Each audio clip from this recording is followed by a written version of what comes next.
What's up, everybody? Welcome to Podcast Now. I'm Alex, and in this video, I want to talk about Sons of the Forest, a game that's come up over and over again on this channel. People have asked me, is this a game that interests you? Are you even into these kind of games? And the answer is this game looks absolutely phenomenal, and so that's what I'm going to be talking about in this video. I'm getting it. This is a day one get for me, and it's a very different kind of game than what I would normally do. I would say the horror survival genre. Now, do you include Resident Evils? Do you include Dead Spaces? I know sometimes they are lumped in. This is, I think, a little bit different when I think about it, at least. I don't lump Dead Space, Resident Evil, those kind of games into Sons of the Forest territory. And this is, of course, a sequel to the 2014 game, The Forest. And I remember that game before it was coming out. That was actually right before I started my YouTube channel. So I remember it. I don't know if there was ever an interest in me in covering the game, but I know one of my very close friends had talked to me about it. We had watched a lot of things, and I'm almost positive he did buy it. I would go over to his house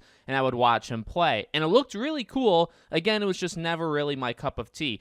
You could argue then this game may still not be, but I definitely want to give it a try. One of the first things that jumps out at me when I look at this game is how advanced it is, how sophisticated. Now, they've really talked a lot about the enemies, the AI, how everything kind of runs and remembers things and tracks things, and you'll create leaders and followers, and we'll do things to kind of rid you of the environment if you go on a killing spree. And there's so much depth to the AI systems in this game. It's absolutely nuts. And now, again, because I'm maybe new into the genre, maybe there's other games that have already done it, or other games are close to it, and maybe I should go check those games out immediately. But that is the first thing to me that really jumps off, just how smart everybody seems. The different, again, groups of enemies, they'll align themselves with each other. They may leave you alone. They may go off to rest if you're attacking them, and if they get tired, they'll run away. That just, to me, is very, very cool. Building, right? They even made fun of some of the games where it's all floaty, where it's like ghost kind of building creators, where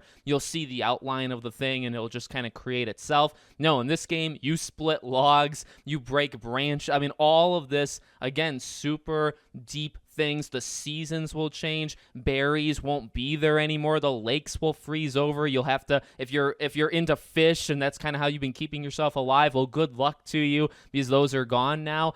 I mean, honestly, this could maybe frustrate me. I don't know how sophisticated I am in my game playthroughs. I would hope that when one of these obstacles happens to me, I wouldn't immediately freak out and die immediately, or have to restart a save, or whatever. There's companions in this game. You can obviously play co-op online as well, along with the companion. You don't have to necessarily swap the companion out for another person. The companion will be with you. You don't have to have the companion. You can take them out if you want to, but they're pretty helpful, right? They'll cut down the logs if you want them to. They'll do this and that, but you got to be nice to them, right? Because they think on their own. I mean, everything in this game just sounds really, really cool, and it looks good too. I mean, this game visually looks awesome. I've tried to watch as many developer interviews for this game as has existed. IGN has really kind of gone in, from what I can tell. They've done sit-downs with the developers. They've asked them questions, or they've gone over certain features of the game. They've done their own previews. The game looks enormous. They've talked about map size being 4 times the size.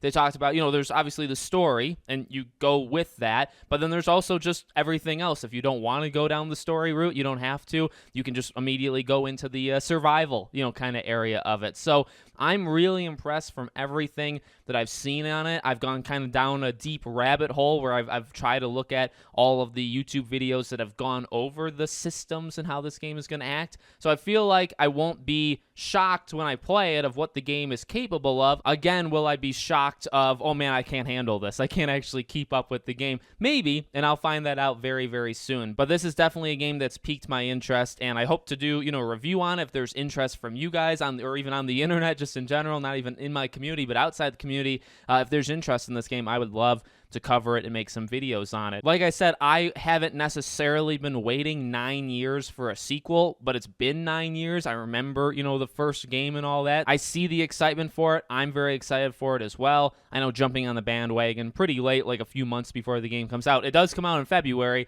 I had heard about it. I had started to look up this game, or look into it, I should say, a few months ago. So let me know what you guys think of it. in the comments. Make sure you guys are subscribed, bell icon turned on. And like I said, if there's interest, these are kind of my feeling out videos, right? Talking about how I feel about a game. If there's interest, I will definitely do more, specific kind of themed videos for this game. All right. Thank you for watching, and I'll see you all on the next one.